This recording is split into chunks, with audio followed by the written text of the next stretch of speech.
Welcome to today's Knowledge at Noon event. This is Facilitation Design, Tools for Engaging and Effective Meetings. My name is Jonathan Henry. I work here at Georgetown University School of Continuing Studies, and I'm joined by my guest, Rae Ringel, today. I'm going to do a brief introduction before we bring her in, but Rae is a certified executive coach and founding president of the Ringel Group. She's a faculty member at Georgetown University's Institute for Transformational Leadership, which includes the certificate programs and the executive certificate in facilitation, and a newer one that will be launching later this year. So Rae is founding director for the certificate program in the art of facilitation and design as well, and she's also adjunct faculty at the University of Virginia Darden School of Business and frequent contributor to the Harvard Business Review. So without further ado, Rae, thank you so much for being here today, and I'm going to turn it over to you.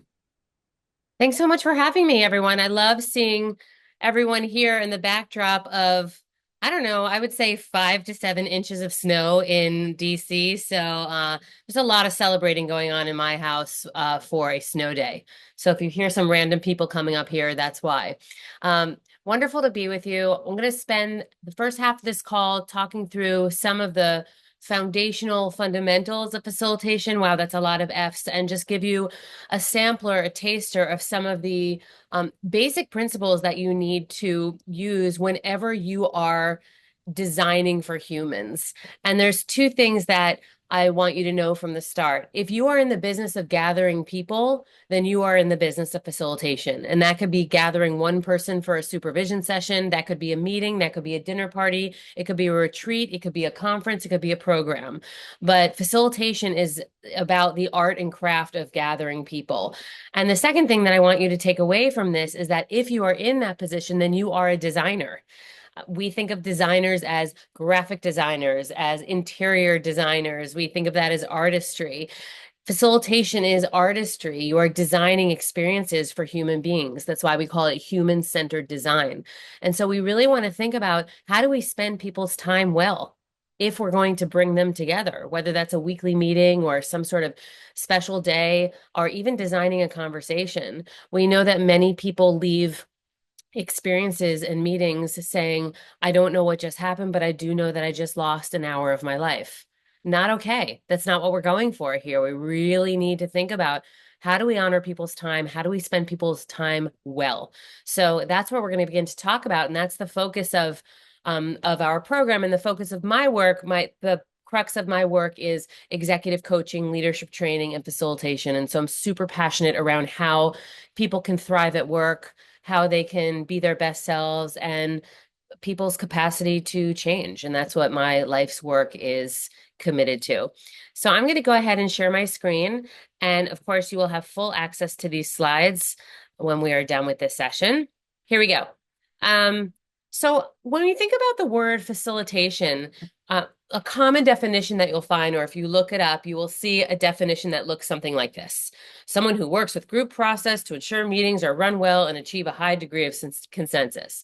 Great. I think that sounds super boring, but that's like typically what we hear when we think about facilitation. A more uncommon definition is someone who works the human magic in the room to evolve a set of attitudes and behaviors. Now, when a client is hiring me, I don't actually say to them, I'm going to work the human magic of your team to evolve behaviors. Like, I don't say it, but this is absolutely what I believe. This is what I believe facilitation to be.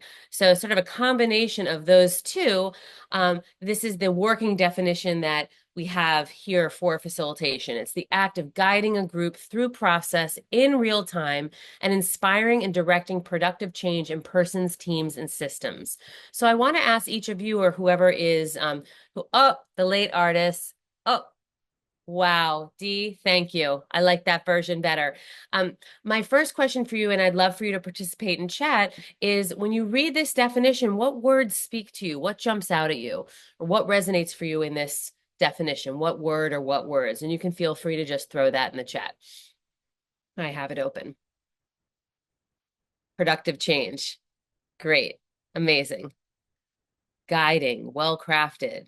Productive change. Engagement. Yes. Great. I love it. There's so many juicy words in here. Um, and I'm so glad to hear that right off the bat. I love this whole definition, but for me, the key words of why this is like my truth when I think about facilitation is this notion of productive change. That when you walk into a room and when you leave a room, and that is a physical room, a virtual room, a hybrid room, something is different. There's a new feeling, there's new knowledge, there's new behaviors. Something has to be different. And that's really the crux of this, is what has changed, or what has different, or what has moved the ball down the field, or what has advanced, or what has been surfaced. And if you don't know beforehand what you want that to be, then we should not be gathering people. Okay, we should not be gathering people. So this is the role of the facilitator, is to create that process where that productive change can happen and to shepherd people through that experience. Now, anyone know the root of the word facilitation or facilitator? What is the root? And I will give you a hint. It is from a French word. You can go ahead and put it in the chat. There we go. Facile or facile, I guess, right? Which means to ease. So the facilitator is trying to ease the process and move people through that process, which sometimes, can be very challenging because you have difficult personalities, because you have difficult issues, because you have organizational change, or you have people who don't want to be there and who are outright resistant. So we talk a lot about that, about, how do you really manage those group dynamics? So what we're going to do today is just talk about some of the key components in whatever kind of gathering or experience you're planning. We'll do some practicing on our own, and then we'll end with this notion of how do we get really clear on what people want so that we are spending their time well, and how do we sort of investigate or do immersion interviews so that we are co-designing experiences with the people that we're working with or the people we're facilitating. I want you to just think about, as a warm-up, just to think about some gatherings or meetings that have inspired you, okay, in your life. It could be from when you were young, it could be a wedding, it could be a meeting, it could be a conference, it could be Burning Man, it could be a Taylor Swift concert. Whatever it is, when you think about a gathering in your world that has inspired you, let's just take a minute to write down, what was that experience? What was that class? And what was it about it that inspired you?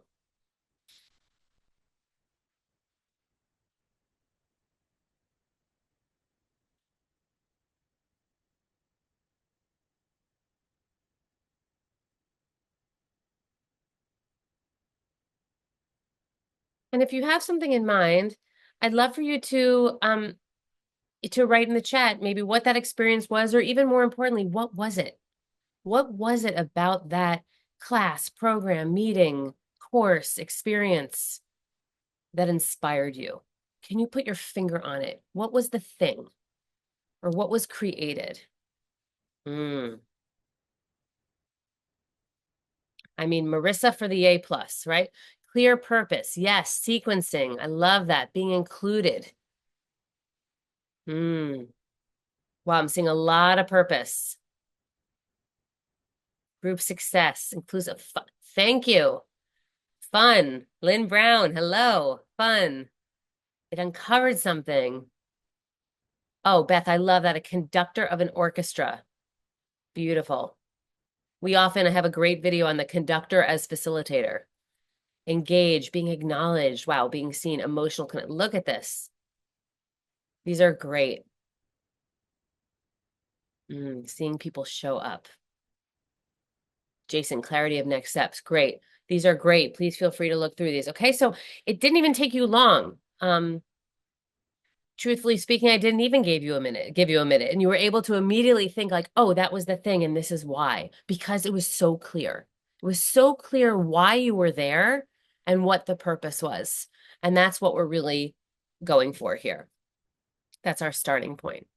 So what we talk about in facilitation is, this is the Reader's Digest vision of design theory. You go through a process of articulating your ABCs, which we're going to do next, articulating your objectives, figuring out who's in the room, who's not in the room, and why, coming up with an arc, a real beginning, middle, and an end, whether that's a 1 hour meeting, a 3-day gathering, or a 1 year program. Then thinking about what are the right modalities, activities, exercises, resources that you can use to add spice and flavor and engagement to your experiences. And then finally, what is the actual wireframe, or what we call the design? When are you doing what and in what order? And what is the reason for that order? Because the order has to have a reason. It's trying to move you through an experience. So we're going to start at the very beginning, the building blocks of a facilitation, and start right off with thinking about who are your participants?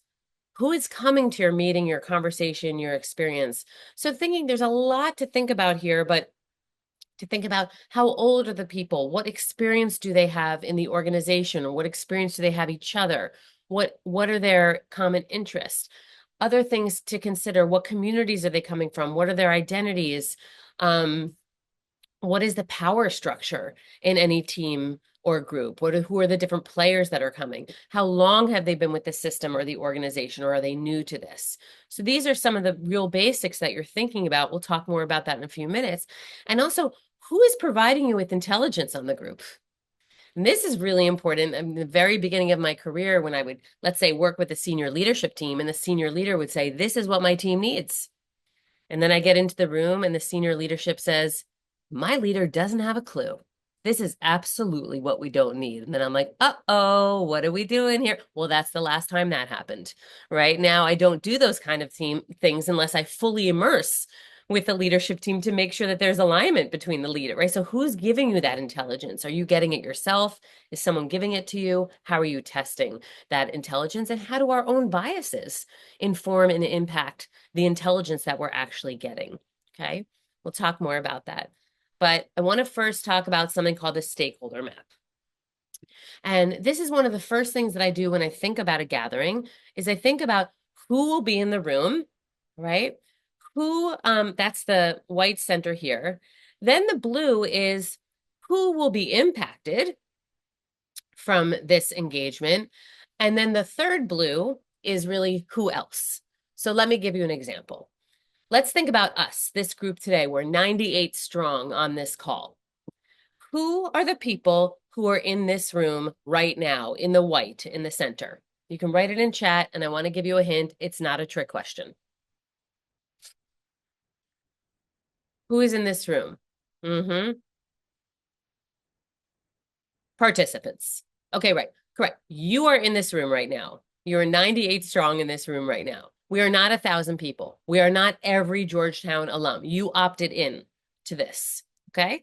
You are the people who are in the room right now. Great. GU staff and faculty, and possibly many alum and others. So here's where the important question comes in. This next blue line, I want you to think about who will be impacted by your being in this session today. I want you to think about who in your world will benefit from you being here today. Who do you think? Yes, your learners, your organization and family circles. Great. People you interact with, team, clients, board of directors, colleagues, coworkers. Yes, I love it. Great. Wonderful. Now, good. Keep them coming. The second I say to you, after this call, who are you going to teach about the stakeholder map? Who are you going to share this with? The second I ask you that question, I am now facilitating to this second rim. But that doesn't mean that they have to be in the room. What it means is that there has to be a built-in mechanism for me to ask you, who are you going to share this information with, why, and by when? And the reason why, everyone wants to be in the room where it happens is because they don't trust that they're going to get the information, or they don't trust that they're going to get it in a reasonable amount of time. So when you look at employee satisfaction surveys, or employee engagement surveys, the number one issue cross-organizational life of dissatisfaction is something related to communication, because people feel like it's not transparent, or they're not getting the information. So I always say to people, in your meetings, in your gatherings, if you spend even 5 minutes to write down, who do we need to share this information with and by when, you are now facilitating or teaching all of these people who don't have to be in the room. So, we have this issue. We want to invite everyone because we want to be politically correct, and we want to be inclusive. But then you have half the people in the room who are saying, what am I doing here? Or even more virtually, there's no seating capacity. Like there's no issue. Invite everyone. But then you have 400 people on a call and nobody's speaking because there's 400 people on the call. It doesn't make sense. So I want us to start getting really clear about who needs to be in the room and who doesn't need to be in the room. Now, this last ring is a bit of a bonus. Outside of this circle, I want you to think a little bit bigger about who else. Like who else in the world could benefit from you learning these skills of facilitation? Go a bit wider, a bit more global. Who else might benefit from you being in this room today? Community. I love it. Okay, Jen, bingo. You're working for a nonprofit and your board benefits, but ultimately those people being fed or served or helped by you working more efficiently and productively, they are better served, right? Great. The ripple effect of leadership. Your coachees, Carolyn, I love that. Yes, religious community, residential community. You got it. And I want people to think about that because as a facilitator, I want to walk into a room and say, you're going to benefit today and the people around you. And maybe we're transforming the way we communicate in the world or the way we approach each other or the way we handle conflict. And maybe that's going to have an even bigger effect. And that starts with you. Because I think it's really inspiring to place people in the context of something bigger than themselves. So that's why I always also bring that into meetings. Your children, Carolyn, yes, for sure. So really thinking about who needs to be in the room, who doesn't need to be in the room, right? And how can we preserve people's time? So also just bringing this into personal life. I'll give you a personal example of how this plays out every day. I live in a house that was built in 1928. And a few years ago, it was actually during COVID, we had some pipes that burst in the wall. So obviously you have to take care of it immediately. And obviously if pipes are bursting in the wall, then you have to redo your kitchen, even if the pipes aren't in the kitchen, because like that just, I mean, right? Are you with me? Obviously. So long story short, you have two working parents, four children who don't have a lot of time, and not everyone can be at all the meetings with the contractor. Like it's just not possible. One person in the marriage really cares about like HVAC systems, lines, pipes, etc. And one person in the marriage really cares about color and tile. I'm not going to tell you who because you're going to think it's gendered and it might not be. So obviously you have to conquer, you have to divide and conquer. You go to those meetings, I go to those meetings, then we debrief, make the decisions, and bring it back. It's just the law of efficiency. You can't be at all the things, and you have to trust that you're going to get that information. Slight issue with the process. One of us was much better at debriefing than the other one of us, but we're working on that. So this is something that comes up, all the time, that we want to be all the things, and it's inefficient. We just need better systems to get the information out. Okay. So that's what I mean by stakeholder mapping. The next thing I want to share with you, which is a facilitation fundamental, is the concept of the ABCs. The ABCs this comes right out of adult learning theory, which says when you are creating objectives for anything, a meeting, a program, a speech, even a conversation, you have to start with your ABCs. A stands for effective. How do we want people to feel? Okay. I always skip to the C. C is for cognitive. What do we want people to understand? And B is the behavioral. What do we want people to be able to do at the end of this meeting? Okay. This is what we need to be doing. Your A's, your B's, and your C's. You cannot proceed unless you have your A, B, and C. Okay. So let's take, for example, well, this is a question I have to ask you. In general, the affective, how do we want people to feel at the end of meetings, programs, workshops? In general, how do we want them to feel? You can go ahead and put that in chat. How do we want people to feel in general? What do you think? Productive, enlightened, oof, valued, respected, energized, satisfied, confident. Yes, yes. Great. Committed. Yeah. Seen, heard, all of those. Part of a whole. I love it. Great. So I will say that informed and that their time was well spent, I tend to put that in the C category. The A, I want to stick with the feeling. How do you want them to feel? Now, you all wrote amazing things for the feeling, but let's be honest. Sometimes in an experience, people have to feel some healthy tension, or what I call in my coaching practice, productive discomfort. That's also a really important emotion. How do we help people feel just enough like tension on the strings to help motivate them and fuel them and move forward? Most people in organizational life go into meetings and experiences and facilitation saying, this is what we want them to know, and this is what we want them to do. And they don't realize that the A drives everything. The A, you have to design towards the emotion as well, or else the B's and the C's are not going to happen. Okay, so let's do one. We'll do one together quickly. And this is really the most fundamental piece of facilitation. You can't start to design until you have this piece down. So let's say this team right now of 103, we're growing. This is my design team. I'd never have a design team this big, but I trust you. So this team, I am now hiring you to help me design a opening kickoff to the year staff appreciation event. All right. We're not going to do it at the end of the year like everyone else does. We're going to do it at the beginning of the year. We're going to tell everyone in the beginning of the year that they get an A and that we value them instead of waiting until December.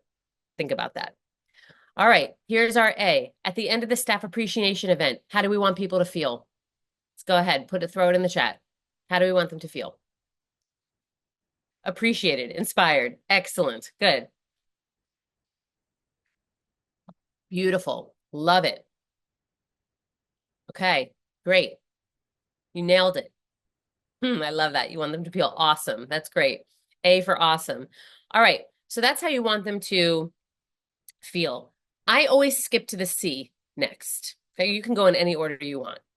What do we want them to know at the end of the staff appreciation event? What's the knowledge piece? What do they need to know when they leave? What do you think? I love this one. What should they know? I mean, first of all, yes, that they're appreciated. Okay, here we go. New innovations, mission, vision, values, what we accomplished over the last year. Yes. Okay, great.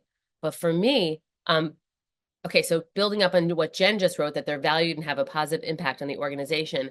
At the end of that staff appreciation event, I want every single person in that organization to know how they contributed to the bottom line of this organization. They have to know that. And I don't care if you're a senior leader or you work in the mailroom or you're like doing the donor database on the background, no matter what role you play, I want them to know how they are a critical cog in the wheel and it couldn't have happened without them. And sometimes that takes a lot of work, especially for a big organization. That is the point of the staff appreciation event. We see you. Your work has not gone unrecognized. You matter. That's the C. Now, the behavioral piece is, what do we want them to do as a result of the staff appreciation event? What do we want them to do? Take action. What else? What's the doing piece? What's the behavioral piece? Be inspired and engaged. Yep. What else? The B here is a little bit interesting. Okay, great. Continue doing what you're doing. I would say don't leave. Stay in your job. Keep working hard. The B is there. It's a little bit less, I think. I think this one is weighted for the A and the C. The B is there, but I would say it's a little bit less weighted than what we want them to feel and what we want them to know.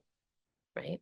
Whereas if you are doing a training session for someone to learn how to work the new, change management system or the new, the new database or whatever it is, you want them to feel, you want them to understand, but the B is going to be a lot. You're going to want a lot of B's after that meeting. So we always have an A, a B, and a C. Lewis Carroll, when he wrote the book, Alice in Wonderland, he has this great line and he says, if you don't know where you're going, any road can take you there. Love that. Love that when you're backpacking in a new place. That is not facilitation. Facilitation is if you know where you're going, many roads can take you there. It is, I love using transportation metaphors like Waze or Google Maps, right? In Waze, you type in your destination and then it tells you all these different ways you can get there. Do you want tolls? Do you want the scenic route? Do you want to avoid tolls? Like you get to choose. Facilitation is, where are you going? That's your ABCs. Your ABCs are your North Star. Where are you going? And only when you know where you're going. Do you want breakouts? Do you want panels? How much time for this? How interactive? Do you want to use a Google Doc? Are you going virtual? Then you start your design. But you cannot start your design unless you know where you're going. And the reason why we get so frustrated with group experiences is that the designer, the facilitator, is not clear about the destination and then is wandering aimlessly to try and find it. This is easy stuff. It doesn't take a lot of time and it costs really no money. And it is transformative in terms of the way that we spend people's time. Okay, a couple more things to think about, and then we're going to open it up. When you're thinking about getting to that purpose, there are some things you want to think about in terms of what is the purpose of the session? What's the impetus? Is this something that's just done every week? And that's why we do it. I personally don't think that's good enough. Just because it's on the schedule every week doesn't mean that it needs to happen. If you can't claim a purpose, what's the organizational context? Or is this because you're having this gathering or this retreat because something is broken and needs to be fixed? Or are you trying to go from good to great? Or you're trying to refresh? Is this part of a ongoing professional development program, or is this something new that you're doing? Is this something that people are opting into, or it's mandatory? That's a very different dynamic on the way that you design. Early on, well, actually, I'm still doing this, is if things are mandatory and people have to show up and they already think they know it all, that's a hard thing to step into as a facilitator. So that might change my opening by saying, I know I'm walking into a room with a group of very savvy professionals who have a ton of wisdom and a ton of expertise. My job is to pull out that expertise and hopefully give you a couple of new nuggets today to walk away from. That is my wish for you today. Boom. That's like acknowledging the amazing expertise and wisdom in the room while still saying we're all learners and we always still need to be open and curious to what we can learn. And then again, is someone paying for the session or is it free? Free sessions are great, but people show up differently in free sessions. You see a lot more phones. You see sometimes when there's a fee, even if it's a small fee, it's around, there's more of an investment. This is the last slide I'm going to go with, and then I'll open it up for questions, even though I need about 4 more months with you. So the other thing I want to say about articulating purpose is this, why we articulate purpose. The ABCs they are your agenda. They are what create your goals. And I just want to say, I'm not sure how these green check marks landed on my slide. They just arrived. That doesn't mean that I think that is more important than the others. So your ABCs are really your goals. They are also your introduction. That doesn't mean that I stand up in front of a room and say, my effective objective today is for you to feel empowered. I don't say that. Who talks like that? But I speak those ABCs into the room. The goal today for this session is to really work on the technical skills around fundraising and to do a radical reframe so you can feel like the beauty and inspiration in fundraising and ultimately go out with more confidence so your beneficiaries are better served. That was an A, a B, and a C. It's also always in my opening slide. It's the way you start a session. Tell people you're going to spend their time well. The average adult attention span today is about 3 minutes. My speaking to you for 30 minutes literally never happens. I am never in a session in the room or online where I'm talking for more than 10 or 15 minutes without you doing something. As a matter of fact, you have been writing in the chat. You have been writing things down. So we really want to tell people that we're going to spend their time well. The other reason for the ABCs is if you're doing any sort of ground rules or agreements, there's a direct link. Okay, so if I have an objective that I want people in the room to feel open and safe and trusting, that they can say anything they want without any recourse. if that's my feeling objective. Well, then I might want to have some agreements up that have things like don't interrupt one another, or this conversation is confidential, right? Or not shutting people down, or aggression. Like, I can now create agreements that help support the A, B's, and C's. And finally, last but not least, why are the ABCs so important? They determine what stays in the room and what doesn't come into the room. We know that a lot of time is spent in meetings where people bring up irrelevant topics or take us down a rabbit hole or get us off track.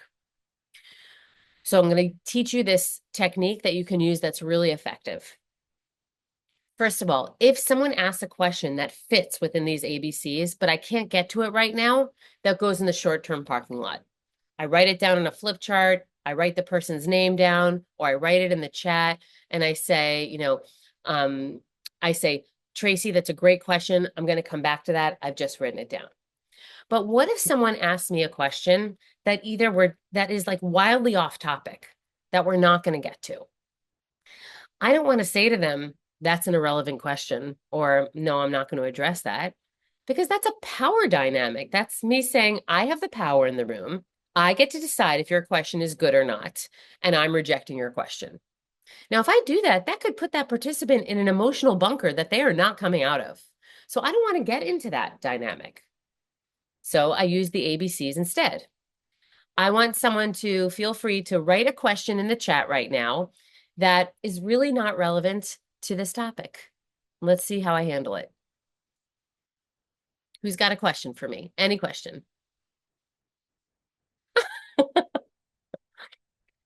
What are you having for dinner? Oh, wait. Ooh, what's your favorite color? Have I shoveled yet? Oh, wait, these are also good. I don't even know how to do this because there's so many good questions. Let's start with, what are you having to dinner? Carolyn, interesting question. Even interested more in why you are asking that question. Happy to tell you my game plan. Let's stay on for a minute or two right after this call, because right now we are deep in the ABCs. Does that work for you? Great. Okay. So, I'm not saying like, Carolyn, first of all, why do you care what I'm having for dinner? That's weird. Like, I'm not going to say that, but it's the notion of, interesting question. I'm curious about it. I will definitely address it. We are deep in ABCs. We're not going there right now, right? We're not going there right now. Now, let's ask me, because the ABCs become the filter through which what comes in and what stays out. So I'm not rejecting or putting off the question. The ABCs are. They're the protective shield. Now, try and ask me, oh my God, Jason, so good. Oh my God, don't start me on football. I can't. Washington Commanders are going to take the whole thing this year. So now I want someone to ask me a question that does relate to facilitation, but not really what we're talking about right here. So it like could be, but maybe not. What kind of question? It relates to facilitation, but not to what we're doing right now. What do you think? What about equity? How is this ensured in facilitation? Wow.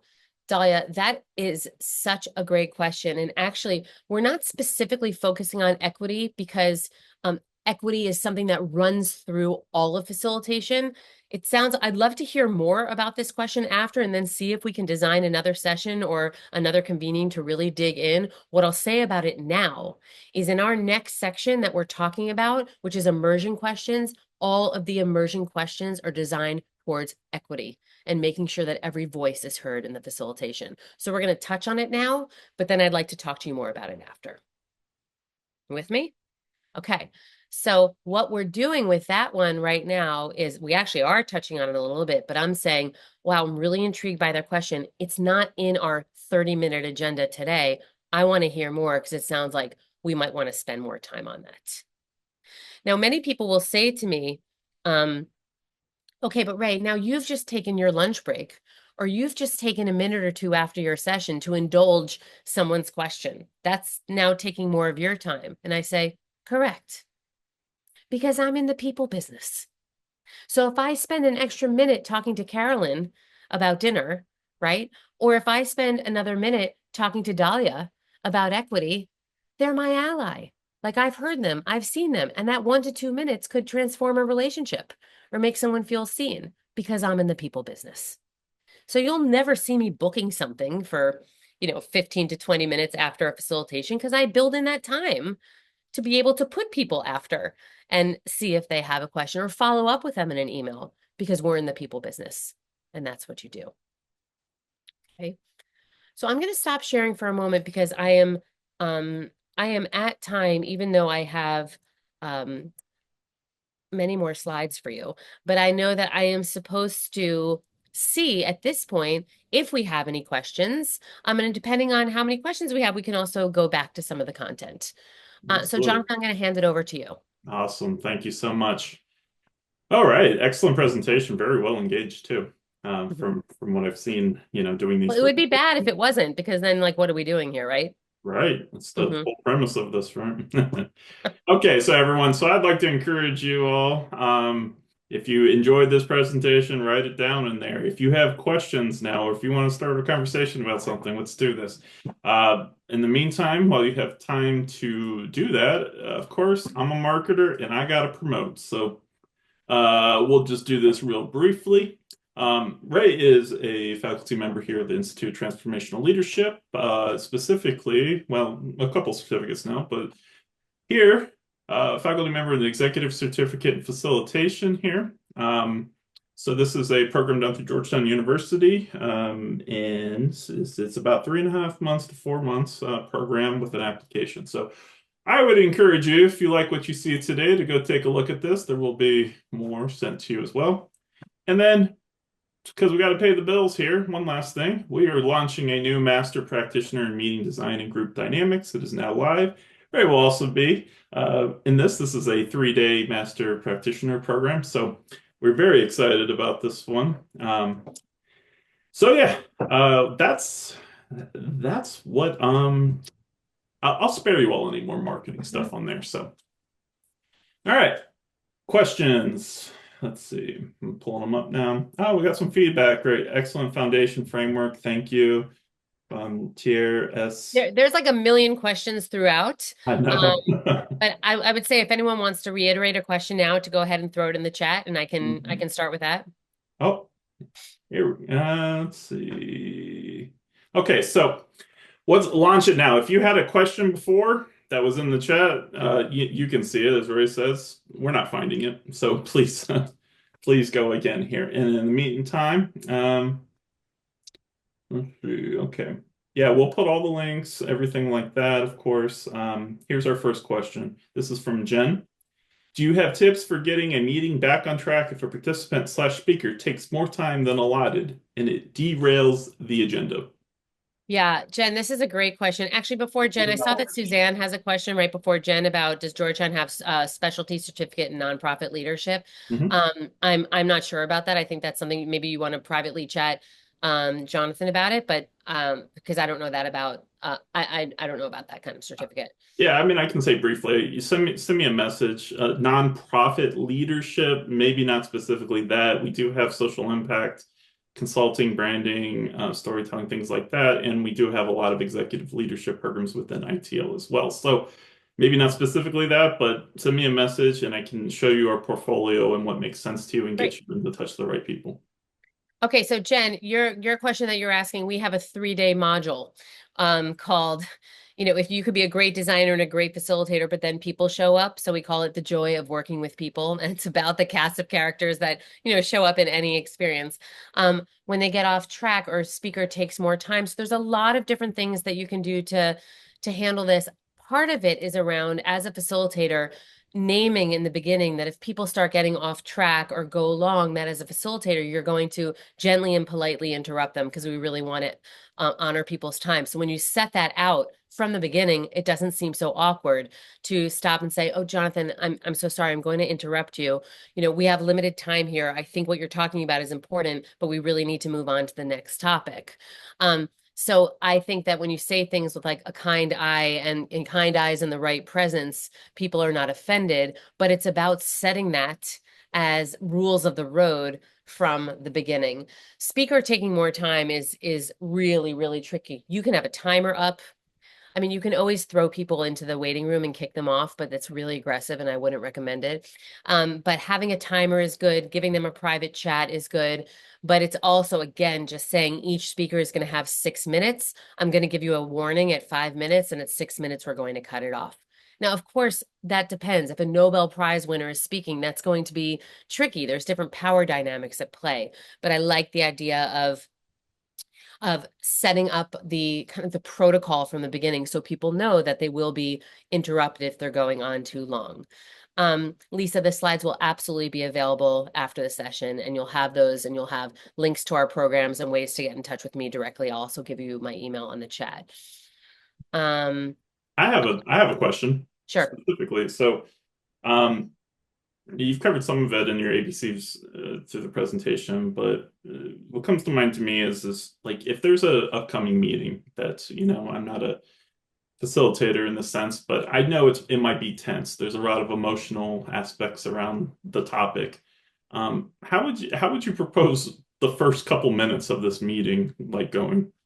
That's a great question. We talk a lot about this in the ARC when we talk about sequencing and what order to do what.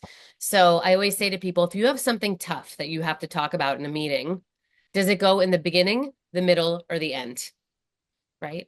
And some people say you got to do it in the beginning. It's the first thing you got to do. But I say, wow, well, that really hijacks the whole meeting. Some people say, well, throw it in at the end. So then you can throw it in and then just hang up and leave. Disaster. Right? Disaster for two reasons. One, then the real meeting is happening after the meeting in the hallways or in a private chat, and it spreads like wildfire and you have no control over it. The second thing is it's manipulating. We've been having this lovely conversation, and then in the last 2 minutes, you drop a grenade and hang up. Like it ruins the credibility for the facilitator. So what I say, if there's something that's really tough, people have the agenda in advance.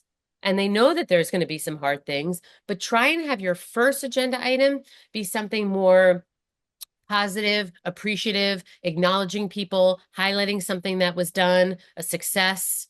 And then the very next agenda item is this is what we need to talk about. And if it ends up taking over the rest of the meeting, then it needs to, because people need time to process and to go through it. But for me, the magic number is doing it second. As long as the first thing isn't bogus or fake, like it has to be real. But people should know that it's coming because they should have an agenda in advance. Surprise attacks like that are painful for people and ruin the credibility of the facilitator. So transparency is where it's at. Hey, thank you. I will take that to heart there. Mm. Let's go to our next question here. Dahlia wants to know, she says, do you know of any resources for effective facilitation with speakers of more than one language in a room? Of course, there's traditional translation, interpretation, simultaneous headsets, anything more contemporary. Yeah, Dahlia, you're really hitting the main ones. These are really the core ones. I don't know what other technology is getting ahead of this yet, but I will say this that you didn't mention. I don't think enough people are doing the translation beforehand. They're doing it simultaneously and hoping that they'll just like stick with it. I think the onus is on the speakers and the facilitators to do more preparation beforehand, to kind of give them, it doesn't mean like a written script, but at least thematically, so people can spend time with it, they can translate it, they can kind of get ahead of the meeting and prep before it, so they're just more in it and included. I think it's all happening in the moment, and my advice is, what can you do in advance to really prepare people, even if that means having a conversation or like a pre-meeting before the meeting to make sure people are tuned in. It takes a little bit more effort, but I think it goes a huge way. Like a kind of like an unofficial psychologist in some ways.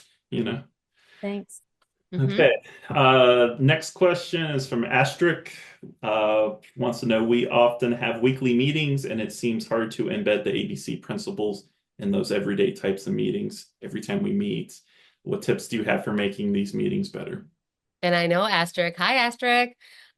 It's a great question. And people think like we don't need to do ABCs. We do the same thing every week. And I'm saying, if you do the same thing every week, I'm not sure you're supposed to be having this meeting, right? So part of it is I do want you to do it every week, even if it takes 15 seconds to do. But I don't think that the weekly meeting should just be the C is always what everyone's doing and make sure everyone knows what everyone's doing. I would say If that's the purpose of your weekly meeting, can that be done in an email? Can that be done in like a smaller huddle? Like, I don't know if that's the best use of your time. So I think there's an opportunity to say at that weekly meeting, what are we focusing on?